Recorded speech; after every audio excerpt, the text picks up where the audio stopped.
Welcome and congratulations on your new Timney trigger. My name is Alex. I'm here to help guide you through the installation process of the Ruger Precision Rimfire, as well as give a few tech tips where needed to make the installation process seamless.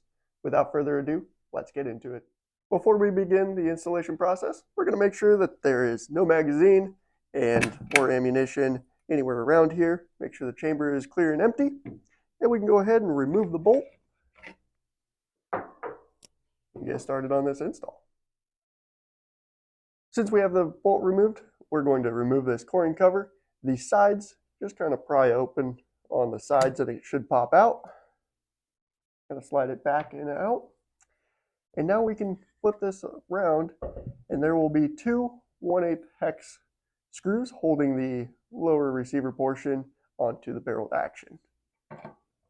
Go ahead and open these up.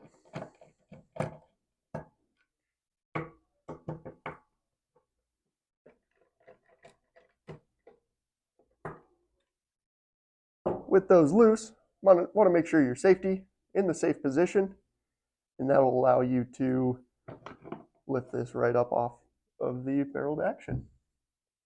Now that we have the lower receiver off, we're going to want to remove spring tension from this pin in this J slot. The J slot, it will have the most tension in this upward position, so we want to grab that, rotate it over, and that'll relieve some spring tension to allow the bolt guide to move freely.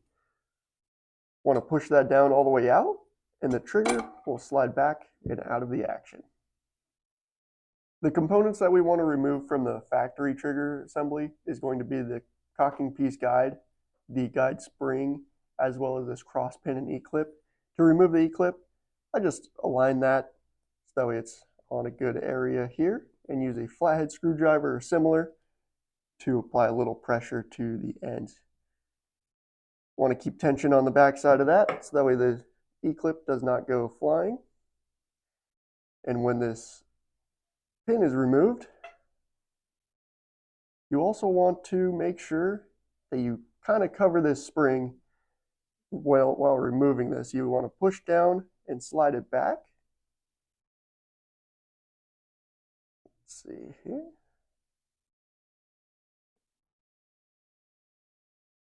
Should come out. When it comes out, that spring has the potential to go flying, so you just want to cover that so it doesn't go anywhere.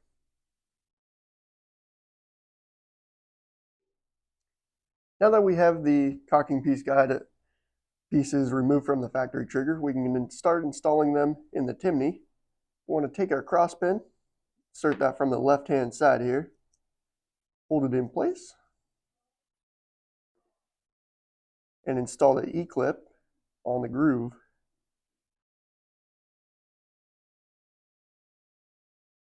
Just seat that with the flathead screwdriver here.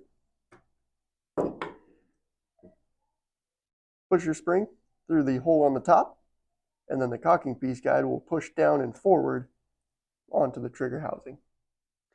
Now that we have the cocking piece guide installed in the trigger housing, the cocking piece guide is going to be depressed as we insert it in.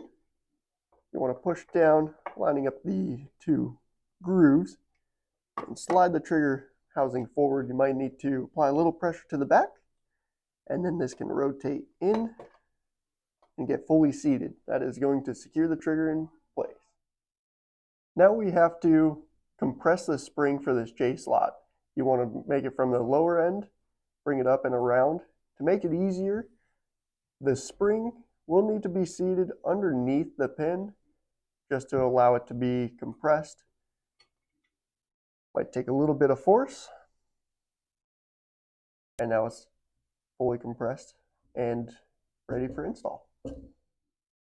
To install the lower receiver back on, you want to make sure that this opening is clear and make sure it's in the safe position. When it's in the safe position, that will be rotated. If it's on fire, it closes that gap and the safety on the lower will not be able to be inserted. So you want to make sure it's in the safe position and the lower receiver can slide right on.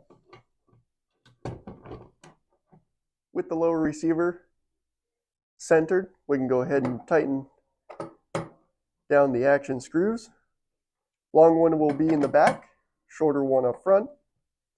Make them hand snug. You can torque them to factory settings. We can now make sure that the safety rotates and insert our coring cover.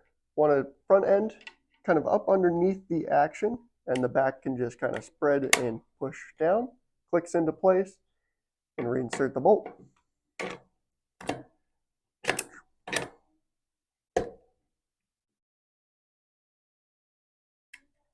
Now with it in the safe position, make sure it does not move, does not fire. Move it to the fire position, and it will release the firing pin. And that's it. We hope that this has helped you with the installation process of the Ruger Precision Rimfire trigger. If you have any remaining questions, our world-class customer service agents are more than happy to help. Just give us a call, 623-223-1111, or head over to our website, click the yellow Contact Us button on the right-hand side. If not, congratulations on installing your Timney trigger. You can now go shoot with ease, knowing you've got the world's finest trigger in your hands.